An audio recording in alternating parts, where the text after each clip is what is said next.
Hai, Assalamualaikum warahmatullahi wabarakatuh. Apa khabar murid-murid cikgu tahun 4 Gemilang? Okey, cikgu doakan kamu uh, selesa, sihat, bahagia, ceria dan bersemangat untuk menjalani PDPR bersama cikgu. Okey, pada hari ini kamu masih lagi bersama cikgu Ikin untuk subjek Bahasa Melayu bagi minggu ke-19. Okey, dah sedia semua? Kita mulakan pembelajaran kita, okey?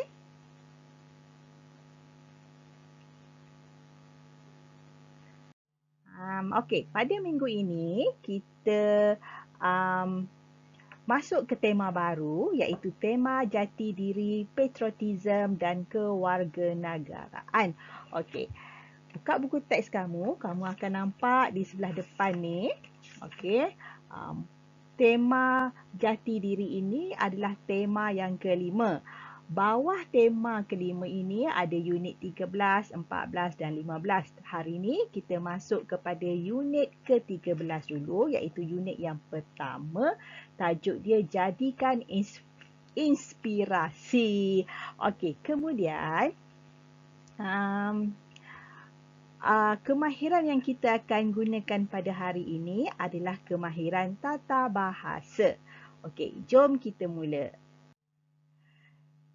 Kemahiran kita adalah kemahiran 5.1 iaitu memahami dan menggunakan golongan kata mengikut konteks. Okey. Di akhir pembelajaran, murid-murid akan dapat memahami dan menggunakan peribahasa dengan cara yang betul dan orang kata apa, tepat dalam sama ada situasi, ayat ataupun dalam penulisan. Okey, kita pergi kepada bawa keluar. Apa itu peribahasa? Murid-murid pernah dengar tak maksud peribahasa? Ataupun dengar je apa peribahasa tapi tak tahu apa pun kan? Okey, hari ni cikgu nak jelaskan yang mana peribahasa ialah ayat atau susunan kata yang mempunyai maksud tertentu. Okey, yang mempunyai maksud tertentu yang biasanya merujuk kepada maksud berkias, berlapik ataupun tersirat. Okey, maksudnya macam ni. Peribahasa ini adalah satu susunan kata, okey, yang mana bila kita nyatakan atau tulis, biasanya kita sebutlah. Okey, yang mana bila masa peribahasa itu kita sebut lain, tetapi ia membawa maksud yang lain.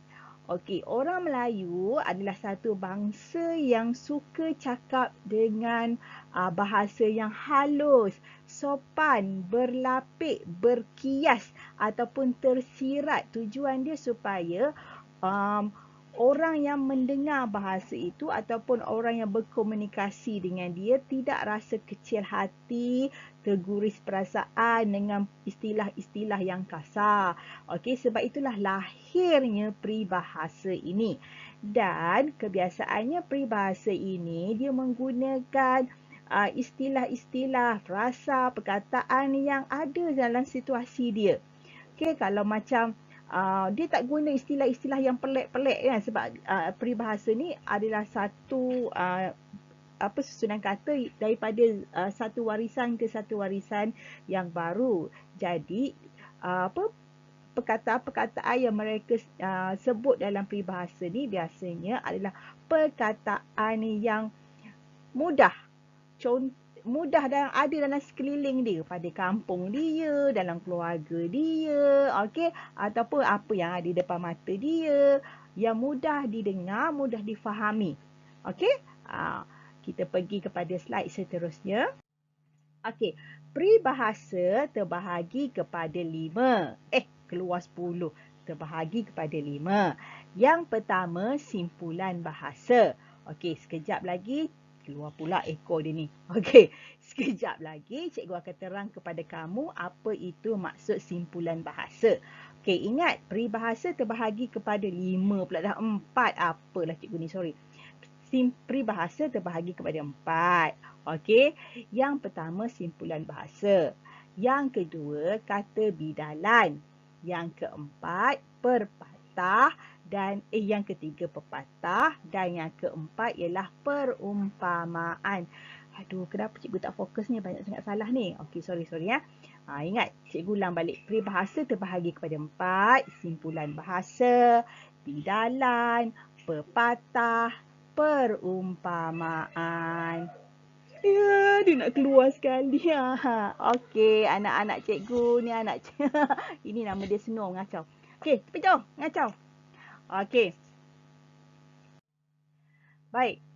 Macam mana cikgu janjikan tadi, cikgu akan terangkan maksud simpulan bahasa. Okey, simpulan bahasa ialah himpunan kata yang memiliki susunan yang tetap. Maksudnya kalau perkataan tu duduk depan, di depan lah. Dia tak akan pergi ke belakang. Okey, mempunyai maksud yang berlainan daripada kata makna yang membentuknya.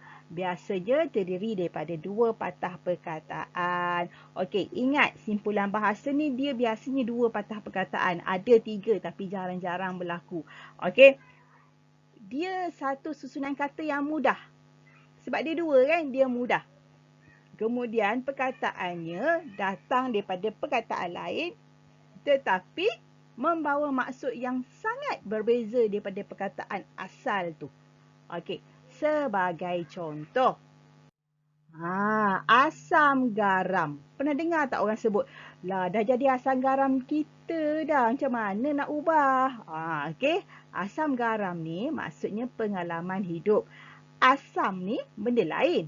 Garam ni benda lain. Betul tak? Asam ni rasa masam-masam. Okey, asam apa? Asam keping, asam glugo. Okey, yang orang biasa guna untuk masakan. Garam ni rasa dia masin. Jadi asam dengan garam ni satu benda yang memang ada dalam kehidupan kita seharian. Terutama waktu memasak, waktu makan kan. Sebab tu cikgu cakap tadi, biasanya peribahasa ini adalah perkataan-perkataan mudah yang ada sekeliling kita. Asam, garam, memang ada kan, kita hari-hari guna. Okey, jadi bila sebut asam garam ni, asam benda lain, garam benda lain, tapi dia membawa maksud yang amat-amat berbeza, iaitu pengalaman hidup. Okey, dia lebih tua daripada kita. Dia dulu makan dia dulu yang alami asam garam. Maksudnya orang-orang yang berusia ni lebih tahu susah payah kehidupan ini. Kenapa? Sebab dia melalui kejadian itu dulu, dia mempunyai pengalaman yang luas. Okey. Kemudian perkataan banyak mulut. Okey, contoh yang kedua ialah banyak mulut. Banyak mulut. Mulut kita ada berapa? Mulut kita ada 1, 2, bibir atas, bibir bawah. Dalam mulut ada lidah, ada gigi, ada gusi, ada langit. Okey, tapi mulut kita ada 1 je. Bila sebut banyak mulut, pada gambaran kita, mulut kita tu duduk kat sini. Kat sini, kat sini, kat sini, kat sini, kat sini. Banyak mulut dia. Ada ke orang macam tu?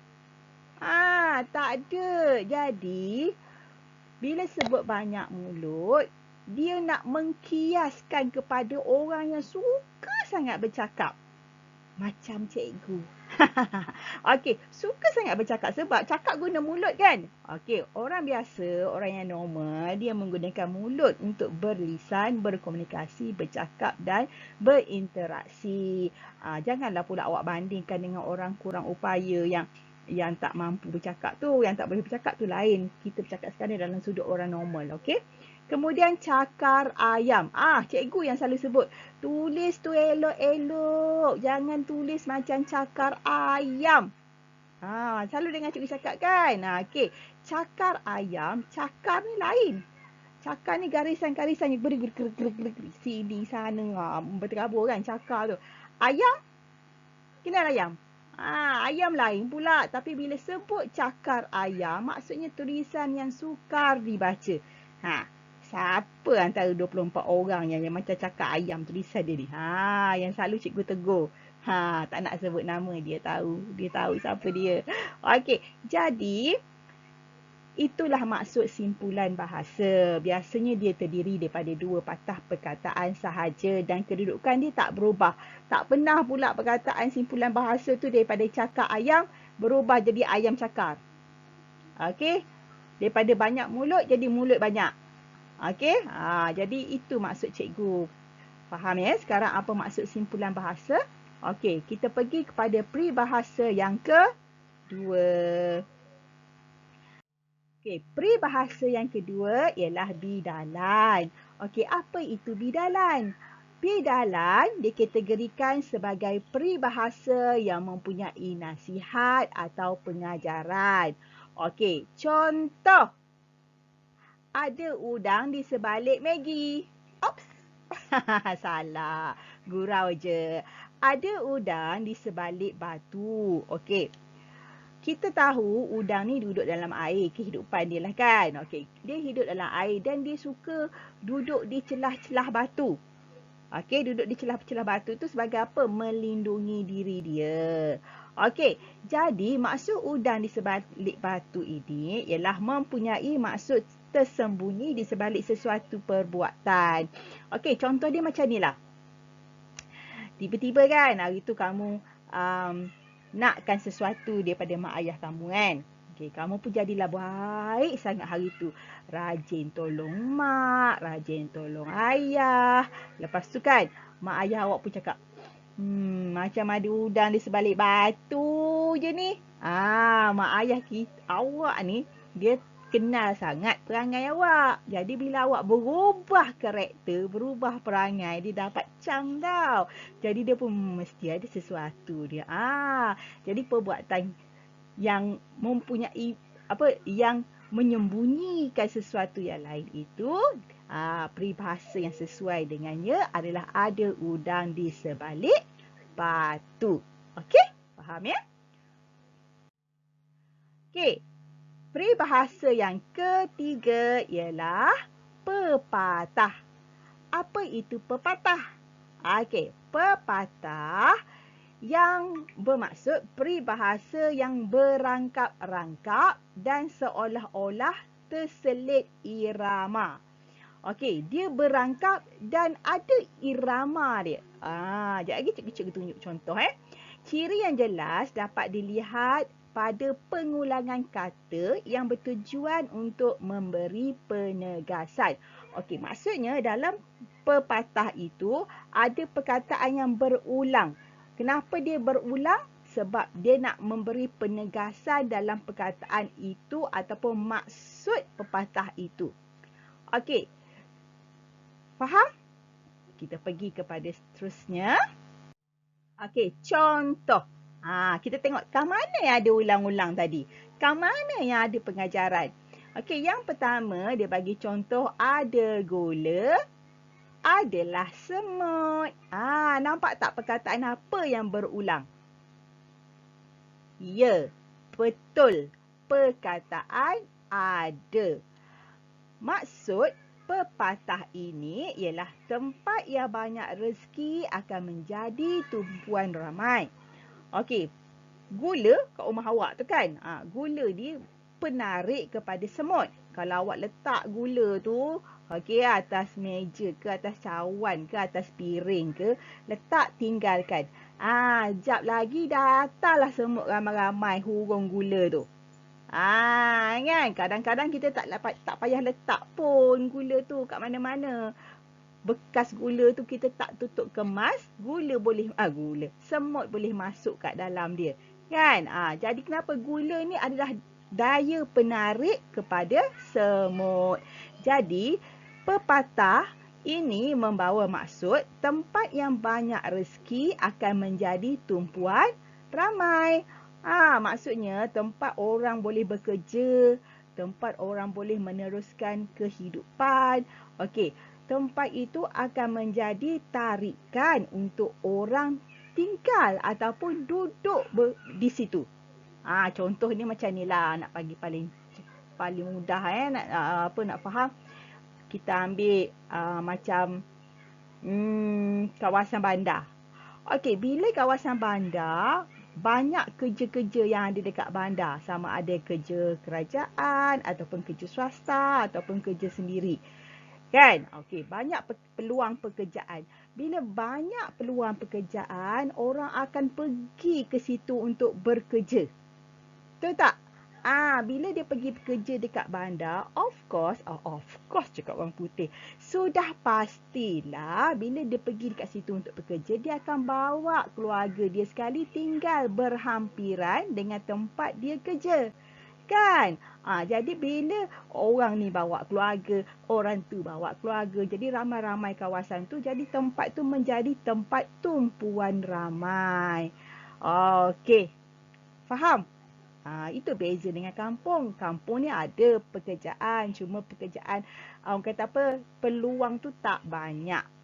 Kerja pun kerja-kerja kerja sendiri, kerja kampung, tak seperti mana di bandar. Jadi sebab tu kita tengok populasi ataupun jumlah kepadatan penduduk bandingkan antara bandar dengan kampung. Mesti berbeza. Faktor utama dia ialah peluang pekerjaan. Okey. Pepatah yang kedua, cikgu nak terangkan, berat sama dipikul, ringan sama dijinjing. Okey. Apa perkataan yang berulang dalam pepatah ini? Ya, perkataan sama. Okey. Maksud pepatah ini ialah kerjasama dan tolong-menolong dalam segala hal. Okey, dalam segala hal. Dengar baik-baik. Berat sama dipikul. Okey, bila satu benda yang berat, kita tak boleh bawa macam ni. Okey, macam ni. Pegang macam ni. Atau pegang macam ni. Atau peluk. Bila benda yang berat, kita kena pikul dia. Jadi nak pikul, kalau macam benda tu berat dan besar, tak boleh buat seorang-seorang. Kena ajak orang lain juga tolong. Okey, kalau benda yang ringan, dah ringan. Takkan nak letak benda yang ringan tu atas bahu. Pernah ke nampak orang bawa buku? Buku ni ringan, letak atas bahu. Jalan pikul, macam ni. Tak ada kan? Mesti kalau buku yang ringan atau benda yang nipis-nipis, bawa guna jari macam ni je lah. Tak nampak mana pergi. Sini bawa pegang macam biasa. Okey. Jadi, maksud pepatah ini ialah bekerjasama dan tolong-menolong dalam segala hal. Okey. Dah 17 minit cikgu cakap, baru pengenalan. Okey. Seterusnya perumpamaan. Okey.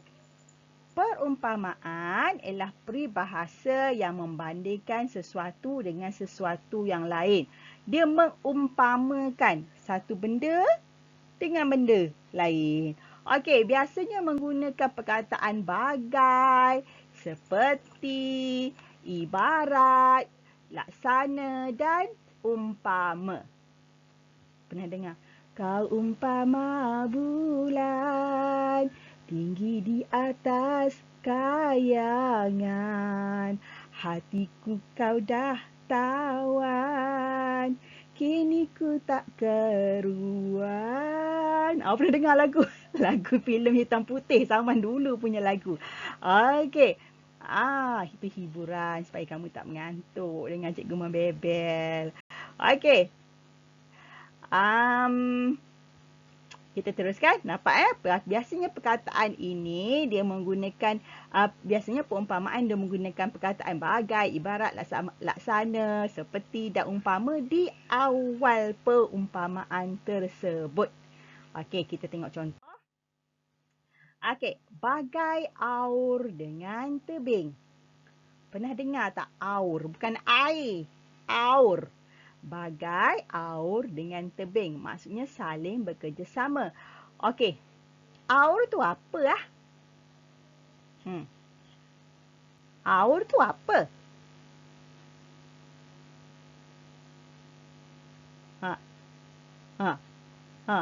Okey.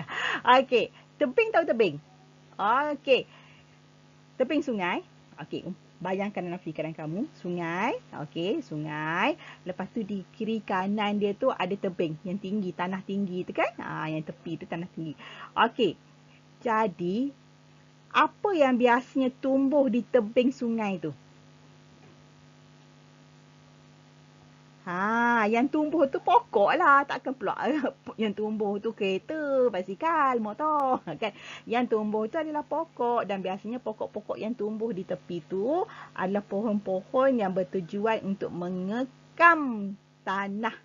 Supaya tanah tebing tu kukuh, tak jatuh ke dalam sungai. Okey, au ni sejenis tumbuhan, okey, yang ada di tepi tebing. Biasanya kalau awak pergi Pekansari ataupun balik kampung, pergi tengok Sungai Pahang, nampak tepi-tepi sungai tu ada pokok kan, macam buluh-buluh sikit tu, renek-renek.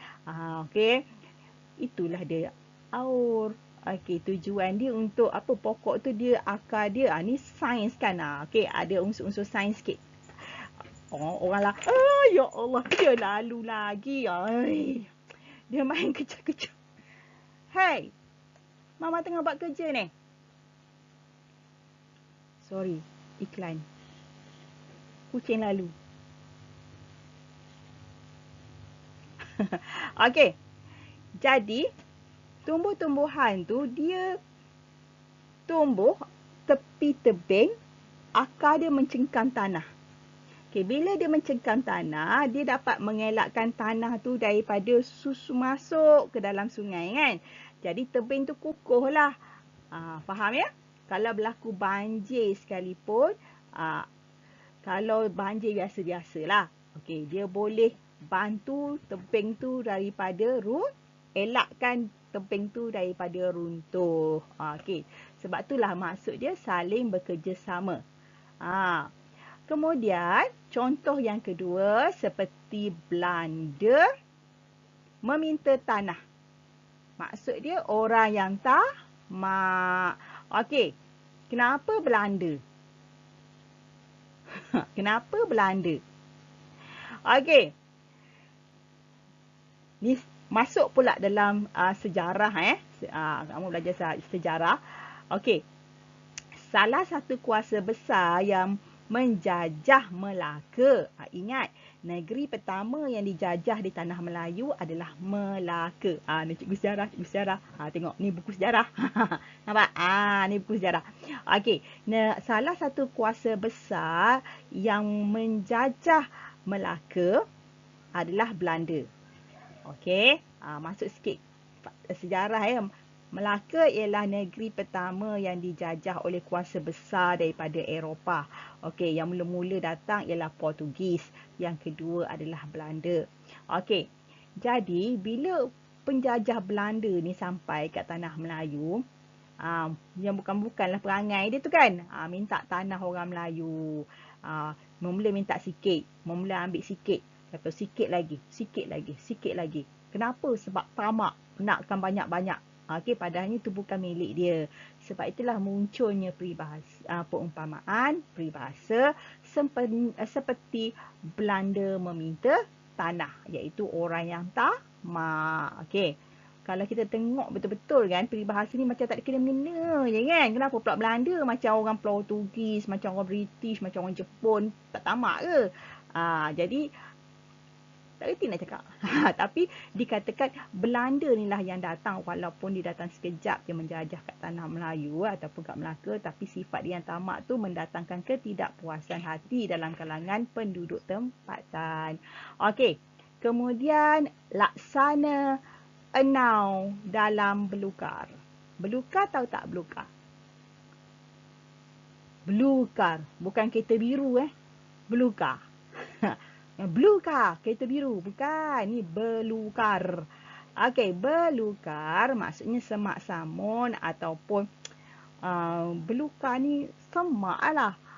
Rumput-rumput yang tumbuh macam hutan-hutan kecil-kecil. Bukan hutan macam hutan besar tu. Okey, macam semak-semak. Macam mana? Betul lah pokok-pokok yang tumbuh macam tanah terbiar tu kan. Naik pokok-pokok lalang ke apa ke okey, itu yang dipanggilkan belukar. Enau ni adalah sejenis tumbuhan, sifat dia nak hidup. Semua orang nak hidup kan. Pokok ni pun, enau ni sejenis tumbuhan iaitu pokok. Bila dia nak hidup, dia akan meloloskan diri dia di celah-celah semak tu tadi untuk dapatkan cahaya matahari. Dia bawa diri dia je. Ada aku kisah orang lain. Okey, dia janji dia dapat cahaya matahari. Sebab itulah dia membawa maksud kepada orang yang mementingkan diri sendiri. Okey, boleh? InsyaAllah boleh kan, panjang cikgu cakap. Dah hampir 25 minit. Lebih kurang 25 minit. Hampirlah sebab terganggu ada iklan banyak tadi kan. Okey. Kita tengok kepada latihan pengukuhan hari ini. Okey, hari ini kita menggunakan modul Mana pula modul?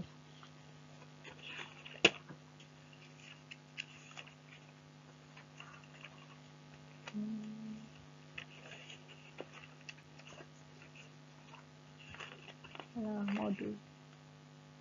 Alah, tertinggal dekat sana lah. Okeylah, tak apalah. Kamu boleh nampak kan? Okey, hari ni kita gunakan modul ini. Ada dalam modul awak boleh buka. Okey, sila rujuk modul BM yang telah disediakan. Okey, arahan yang kedua, tulis peribahasa yang tepat, kemas dan lengkap. Ingat, dia suruh awak tulis peribahasa sahaja. Dia tak suruh awak buat ayat atau bina ayat. Faham ya? Dia tak suruh awak bina ayat, dia tak suruh awak buat apa-apa. Dia cuma suruh awak tulis peribahasa dengan kemas, lengkap dan tepat berdasarkan gambar. Okey, rujuk contoh jawapan yang disediakan. Okey, gambar pertama tu ada seekor binatang. Binatang apa? Kerbau. Ada tanduk besar tu. Kerbau dengan lembu beza. Jangan ada orang tak kenal beza pula kerbau dengan lembu. Okey. Gambar ni gambar kerbau. Sebab apa? Cuba tengok tanduk dia tu. Okey. Kemudian sebelah gambar tu hidung. Apa kerbau dengan hidung? Apa kaitan kerbau dengan hidung? Apa? Jadi kita tengok contoh macam mana cara dia jawab. Okey, dia kata kat situ sebab cikgu kena ke depan sikit tak nampak Okey, peribahasa yang sesuai berdasarkan gambar ialah seperti kerbau dicucuk hidung. Dia suruh awak tulis peribahasa sahaja. Bukan ayat. Ya Allah, banyak tu kan. Okey, bukan ayat ataupun tak perlu bagi maksud. Dia tak suruh awak tulis maksud peribahasa tu. Dia suruh awak bagi peribahasa sahaja. Okey, gambar yang kedua ada gambar apa? Tikus. Okey, sebelah tikus tu gambar apa? Labu. Okey, ada peribahasa. Cikgu selalu guna peribahasa ni. Okey, kemudian ada, ini bonus untuk kamu ni. Okey, ada gula, ada semut. Kemudian gambar yang banyak lagi lah. Okey, ada 1, 2, 3, 4, 5, 6, 7, 8, 9. Okey, ada 9 peribahasa yang kamu kena bagi pada cikgu. Okey. Kemudian bila dah siap, hantar gambar tu pada cikgu untuk cikgu semak. Okey. Boleh hari ni tak banyak latihan untuk kamu. Sebab apa? Sebab cikgu dah lama membebel. Kamu setengah jam kamu menghadap cikgu membebel ni dah kira belajar. Okey, dah banyak dah ilmu awak dapat kan?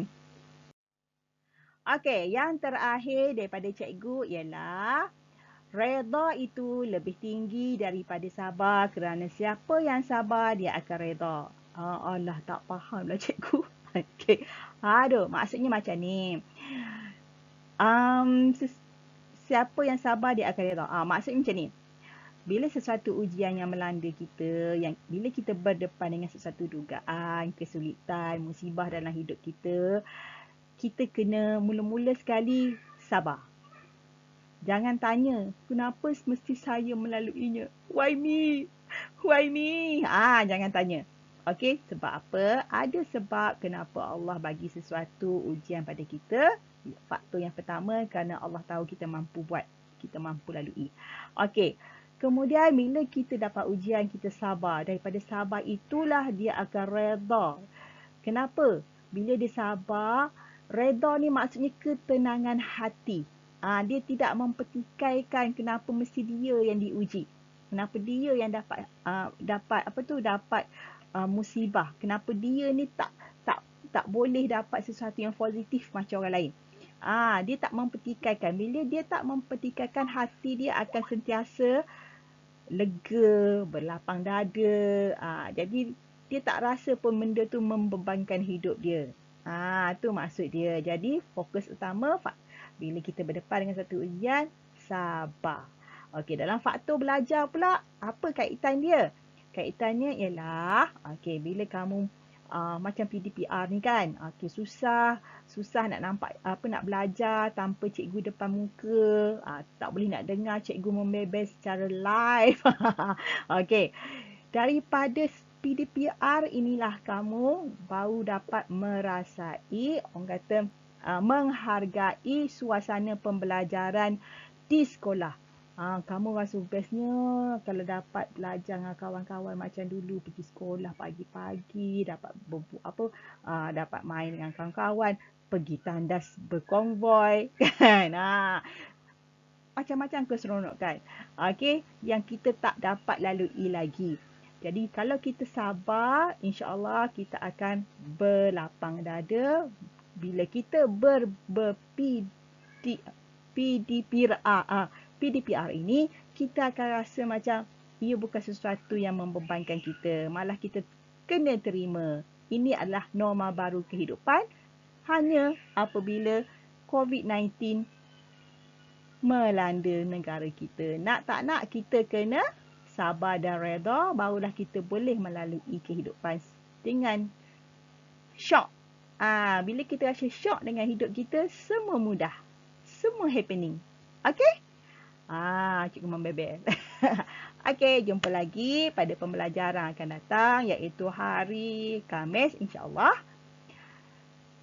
Bye. Jangan lupa siapkan latihan, snap gambar, hantar kat cikgu. Cikgu tunggu. Cikgu tunggu. Kenapa cikgu tunggu? Sebab cikgu sayang anak-anak murid cikgu. Okey, cikgu nak anak-anak murid cikgu jadi yang terbaik. Okey. Bye. Assalamualaikum warahmatullahi wabarakatuh.